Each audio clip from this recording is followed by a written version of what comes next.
This is my erevo, Traxxas erevo 2.0. I'm gonna do a rebuild on it because it's pretty banged up, you know. And it's in shambles right now because I was gonna replace the spur and pinion gear to make it get some more rotation speed in the air.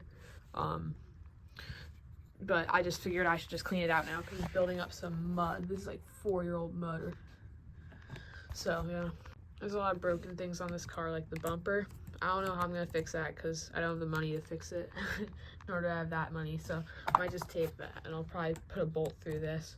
I snapped off the gear guard, or the cog guard. So this is my way of protecting the ESC from getting its wires cut. I've done a handful of upgrades like this Hot Wing Max 6. This one's the most recent one. It's a Castle 1515. It plugs directly in. It's really nice, and it can handle like a bunch more power, I think, because it never gets hot from like bashing it really hard. So that's why I'm putting a bigger pinion on it. And then I got these 70-75 toe links for it. The one I have over here, the bolt strips. So it's a pain to take apart, and these things are kind of weak anyway. I also have metal center shafts for this thing. I couldn't fit the front one on, so the front one is plastic, sadly. And then over here, I'm running it on Arma backflips or whatever. The old tires back there are really destroyed. I made this new black body for it. It looks really good, and it's silver on the inside, so when it scrapes, it shows silver.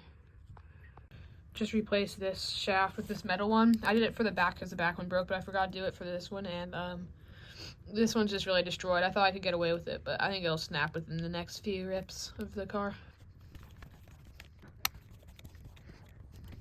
And anyone with any erevo, I was doing this for a while. I was like removing all of this whole thing to be able to access the front diff and the shaft. All you have to do is undo like these few bolts.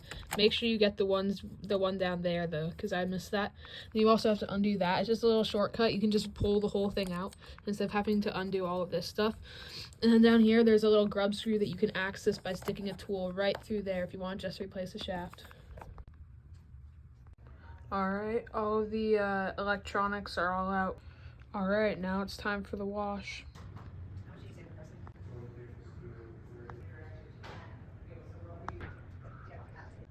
Alright, the first coat of soap is done. Now I just gotta wash it off with water. Alright, first wash is done. Now I'm gonna go in with a toothbrush.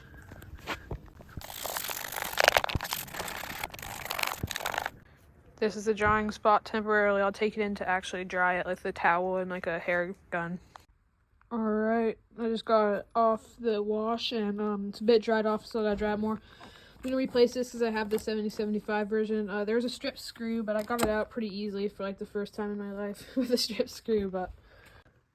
Alright, so to get the bolt on, I didn't have a replacement bolt for the one that stripped, so I just took one of these really long ones that holds the servo the steering unit onto the chassis, and I just cut it down and stuck it in, and it works pretty well. Alright, so it may look really wet right now, but that's just because we did the WD-40 trick. It makes it look a lot newer, and it also makes the plastic stronger, apparently. So I'm waiting for the spur and pinion gear to arrive, so I'm just starting to assemble it briefly.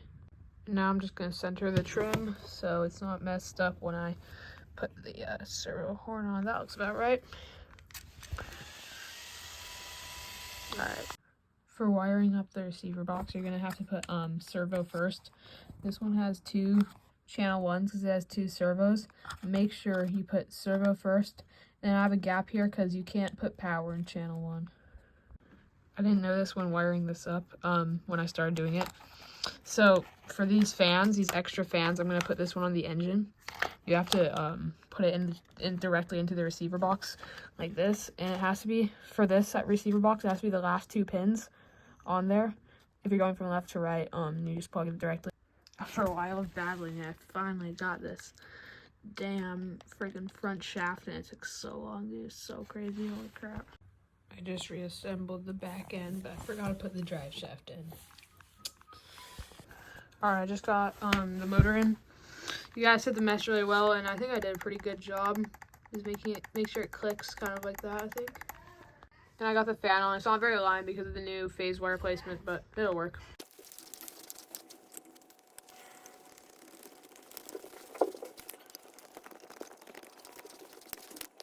Just got the bottom panels on. It's looking pretty good. Got it all working. Wired it up and everything too. It looks really good. The new gearing arrived, so I'm just gonna chuck it on really quick. All right, I ran into another strip screw, but I was able to get it out with my dad's help. Here's the old spur gear, and here's the new one. It's quite a bit smaller. I'm also, so this is 46 tooth, this is 54, and then this is the old one, this is 15 tooth, and I put on an 18 tooth, and it's mod 1, so they have to fit with each other, else it'll stray each other apart. All right, I got it on. Finally got both drive shafts in. That take a while.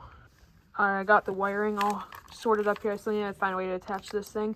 Right now I'm working on the bumper because I lost the bolt and then I can't screw it back in because this whole mounting system broke. So I think I'm just gonna screw a hole through there and thread a bolt through it.